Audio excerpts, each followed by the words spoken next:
Oh, hello! The Blue Jays sweep the Los Angeles Angels, a 4-game set, and I'm up walking around because I am jacked. This thing is nasty. People gave me garbage for using the other one that I had. So this baby's back, and the Jays sweep away the Los Angeles Angels with an 11-10 victory in LA tonight. What a game at Angel Stadium. And with the win, the Jays have now won 5 straight games. They're now 27-20 on the season. And they drop an 11-piece today against the Angels. There are some great things to talk about. There's also some not so great things to talk about. Let's talk about it all. Might be a little bit of a longer video, but you guys can understand why. Bottom of the first inning. Jose Barrios throws a curveball, gets away with it, a foul ball from Shohei Ohtani. Next pitch. Basically the same thing. Hanging breaking ball right over the middle of the plate. Ohtani doesn't miss it. 1-0 Angels. Solo bomb. However, top of the second inning with a couple guys on base. Lourdes Gurriel Jr. rips a double. In comes Biggio. In comes Kirk. Gurriel is getting red hot. And the Jays are in front now. 2-1. A great start for them. Bottom of the second inning though. Rengifo, it's a triple, and then an errant throw from Espinal, and oh my God, it was a terrible play. Basically an inside the park home run, but it was a triple with the error, and we're tied 2-2. Not where you want to be if you're the Toronto Blue Jays. However, top half of the third inning, Alejandro Kirk, this guy's been unbelievable as well. He hits an RBI single, Springer comes in to score. Then with the bases loaded, Gurriel walks, in comes Alejandro Kirk. The Jays are now up 4-2. All right, a great start here. Let's keep this thing rolling here. Then a Raimel Tapia hits one up the middle. It hits the base and goes into center field. It probably would have been a base hit anyways, but maybe only one would have scored. Probably would have been an infield single. But it hits the base, goes into the outfield. 2 runs cross, Biggio and Chapman. And the Jays are now up 6-2 in the third. The offense is flowing. They're knocking out Pablo Sandoval. It is beautiful to watch. All we need is for Barrios to go out there in the third and settle in and throw up some zeros and we'll be good to go. That did not happen. It didn't. Bottom half of the third inning, Shohei Ohtani comes up with Taylor Ward on base and another home run. It is now 6-4. And Max Stassi, it's an RBI single. Rengifo and Ward come in to score. And I believe that was off of Ryan Baracchi. And we are tied at 6. But Charlie Montoyo, now, I understand he's your only lefty, but man, Baracchi is tough to watch sometimes. Like, when his slider's not working, everyone's just going to look fastball. And he was getting pieced up and pieced. Even the outs were loud outs. And it was bad to watch. And then you go in the bottom half of the third inning. Or sorry, that was in the bottom half of the third inning. And we're tied at 6, right? You give up 4. We're deadlocked again. Great. Just where you want to be, right? But then the bottom half of the fourth inning, because they bring in, Jaime Garcia. Anyways, they bring in another guy because Pablo Sandoval gets the hook. And he stifles the Jays in the top half of the fourth inning. And they go to the bottom half of the fourth, and Baracchi's still out there. And I'm like, why is Ross Stripling not coming out here? You need innings. He can give you innings. Please put it out there. But no. They give him Taylor Ward. I believe he walks him. Or he gives him a single. I can't remember what happened. Then Ohtani comes up. Then he hits a home run. No, that was the wrong one. Sorry, Tyler Wade gets on base. I believe he walked him.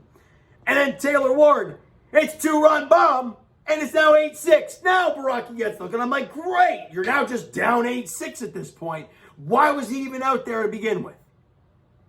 And then the bottom half of the sixth inning, to this point, the Jays have had no offense since that third inning where they scored 4. And then Ward comes up. He hits an RBI double. Wade comes in. That was off of Stripling. It's 9-6, and we're like, man, this is not good. And the Jays' offense is kind of quietened off since that third inning. They've gone 3 scoreless innings to this point. But then in the top of the 7th, the Jays start clicking, right? You get the bases loaded and nobody out. And I'm like, well, okay, you're still down 3, though. You need that guy at first to come around to score. Well, Lourdes Gurriel Jr., for the second time in the game, gets a bases loaded walk. This time, Bo Bichette comes in to score. All right, bases loaded still, nobody out. Interesting. Or may have been 1 out. Either way, it's a 2-run ball game. Guys in scoring position, yeah, okay. Then Tapia hits a single. In comes Kirk, station to station, because it was really hard to hit ball from Tap. And still, bases loaded. It's a 1-run ball game. And up comes Teoscar Hernandez. And up comes Ryan Tepera. And he walks him with the bases loaded. In comes Chapman. And we are tied at 9. What the heck is happening? This is insane.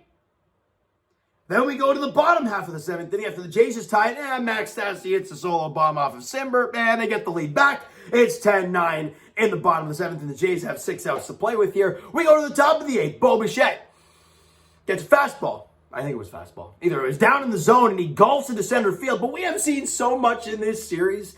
Balls get to the warning track and die. So I'm not even going to... I see it go in the air. I'm like, that's pretty well. Hold on. Trout's going back. Yeah, okay. I'm just waiting for that warning track. Okay, he's at the track. Oh, my. He's looking up. It's gone. Bo Bichette the solo bomb to dead center field. We are tied at 10.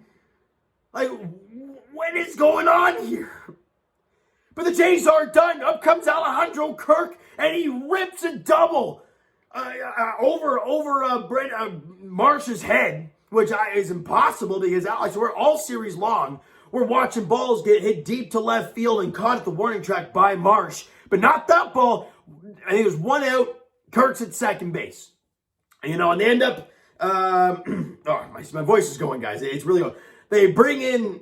Okay, how did this go here? So I think Chapman then got out, I believe. And then... How did it go? They bring in Vladdy to pinch hit for Biggio. They intentionally walk Vladdy to face Gurriel, who has already had a great day at the plate and heck has had a really good series to this point. And Gurriel, that pieces one up down the first baseline, out past the outstretched glove of the first baseman, diving across to make the play. Can't do it. It's into right field for a base hit. In comes Alejandro Kirk, and the Jays take the 11-10 lead. What is... Oh, my God. I'm already going gray watching this game. I'm sweating upstairs watching this game. This is insane. I'm tired of playing the Angels because every game is like this. However, you did sweep them. This thing is gross. But you know what? It's all reliable, baby. It's worked for us in the past. It's going to do it again. And then you get Jimmy Garcia going out there in the bottom half of the 8th inning to face, Ward, Ohtani, Trout, and Walsh. He walks Ohtani. But gets everybody else out. And it's massive, massive job for Jimmy Garcia. And then David Phelps goes out there for the save because you got no one else. But he went out there. He got his first save since 2019 where he was on the Cubs, where the Jays actually traded him to the Chicago Cubs. And that year in 2019, or no, it was 2019 they traded him? No. Yes. Yeah, it must have been. It must have been 2019 they traded him to Chicago. And that was the last time he had a save. Well, that changed today because he picks up the save in this one, and the Jays win it 11-10. They've won 5 straight games. I missed that 8-1 win against St. Louis. Well, no stress. Just really nice to watch. We haven't had that against LA. But we're done with them. We flippin' swept them. You love to see it. Let's get to the stats here real quick. We're going to start with the pitching staff because when we allow 10 runs, it's not very pretty. Jose Barrios... Look, I will always have faith in him because I know what he's done for years and years and years in his career. But this game reminded me a lot of opening day, where he didn't have his quality stuff, was really focusing on mechanics and just guiding the ball in there, and it just wasn't working for him. His velocity was down. He went 2 1/3, allowed 6 hits, a lot of it hard hit contact, 6 runs allowed, 1 strikeout, and he walked the guy and allowed 2 bombs. I believe both off of Shohei. Both were Shohei Ohtani. I mean, it was pretty ugly. And Ryan Brucky went out there, went an inning, allowed 2 hits, 2 runs, a strikeout, and a walk, which doesn't sound all that terrible. It was pretty bad. Even the outs were very, very loud. Ross Stripling went an inning and 2/3, allowed a couple hits, 1 run, struck out 3, and walked 1. So not great, but again, almost gave you 2 innings, a solid ball. But then Andrew Vasquez, who's not going to get talked about very much, went an inning and a third of no hits, no walks, no runs, and a strikeout. He did a great job in his inning and a third, which I didn't think I'd be saying very much of for him, but shout outs to him for that. Adam Simmer went 2/3 an inning, allowed 1 hit, the bomb from Max Stassi, 2 strikeouts in the inning, and that was a slider that was just kind of floating up in the zone at 79, and Stassi just crunched it. So, and then Jimmy Garcia and David Phelps. Jimmy Garcia went an inning, allowed 1 walk. It was the walk to Ohtani, then struck out Walsh and struck out Ward. and got Trout to fly out.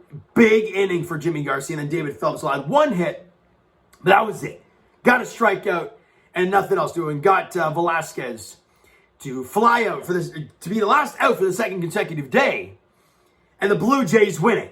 Now let's get to the offense. This is the fun stuff to talk about, right? George, see what I mean? My voice is shot. George Springer, 2 for 6 with a run scored. Not bad, not bad. He also had with bases loaded and 1 out, absolute ripper to third base. But it was a hard hit on the ground right at him, and they turned 2 to double play. It kind of sucked. But 2 for 6, a lot of hard hit contact for George. I thought he played a really good game. Bo Bichette, 2 for 6 with 2 runs scored, an RBI in the home run. Also, like a 13-14 flipping pitch at bat there in the 9th inning. Just the at-bats for this team are looking incredible. Now, here's where things get fun. Because it wasn't the top of the lineup that got it done today, for the most part, right? They obviously contributed, but Alejandro Kirk went 2 for 4 in the game with with 4 runs scored. 4!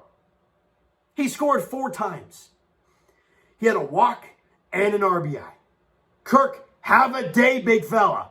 It was absolutely phenomenal. Matt Chapman went 1 for 4 in the game, scored 2 runs. He also walked once. He got on base twice. 2 of the 5 times he came to the plate, so a nice day in the office for Matty Chap. Kevin Gausman, 1 for 3, scored 2 runs, walked once, got on base 2 of the 4 times he came to the plate. So good job from Gausman. And Lourdes Gurriel Jr. They walked Vladdy to face Gurriel there in that top of the 8th inning, but I understand it. But he went 2 for 3 in the game. 5 RBIs, including 2 walks, which were both bases loaded walks to bring home runs. And then knocked in the game-winning RBI. What a day for Gurriel. He was outstanding. Raimel Tapia, shout-outs to him. 2 for 4, 3 RBIs, and he also walked once. He got on base 3 of the 5 times he came to the plate. And then Teoscar Hernandez, who's obviously been royally struggling. He went 1 for 1. It was a nice line drive single there in that 9th inning. And he got an RBI, and he also walked once as well. So he got on base both times he came to the plate. The team overall, 13 hits and 8 strikeouts. The team overall was phenomenal offensively. Phelps, Garcia, Vasquez were great out of the bullpen. Everybody else, not as good. Right? Insane stuff, Jays fans. The first sweep of the year, a 4-gamer, and the Jays now 7 games over 500. Incredible stuff. Now, let's quickly preview the next series for the Blue Jays before we wrap this baby up. First things first, we have an off day tomorrow. Thank God. We all get a break. We can all breathe a little bit because we're exhausted. We are exhausted. Mentally, they're exhausted, probably physically. But what a day, we all need a day off at this point. And the pitching staff, the bullpen really does. All right? And also, where are we here? Giolito and Gausman. That's the Game 1 matchup there. 7:07 first pitch there on Tuesday. That's going to be an insane pitching matchup. Michael Kopech versus Hyun-Jin Ryu in Game 2, 7:07 there on Wednesday. And then Johnny Cueto versus Alek Manoah. That's the finale, 3:07 first pitch there on Thursday. All at Rogers Center. So, hey, the Jays did their job on the road. A 5-1 road trip. You obviously go for the 2 in St. Louis and then the 4 in LA. You did what you needed to do. You did a great job. Your offense is going again. Can you do it at home? We'll have to wait and see. But incredible road trip for the guys, and incredible way to finish it with an insane 11-10 victory tonight. Or this afternoon. I guess technically it is tonight now.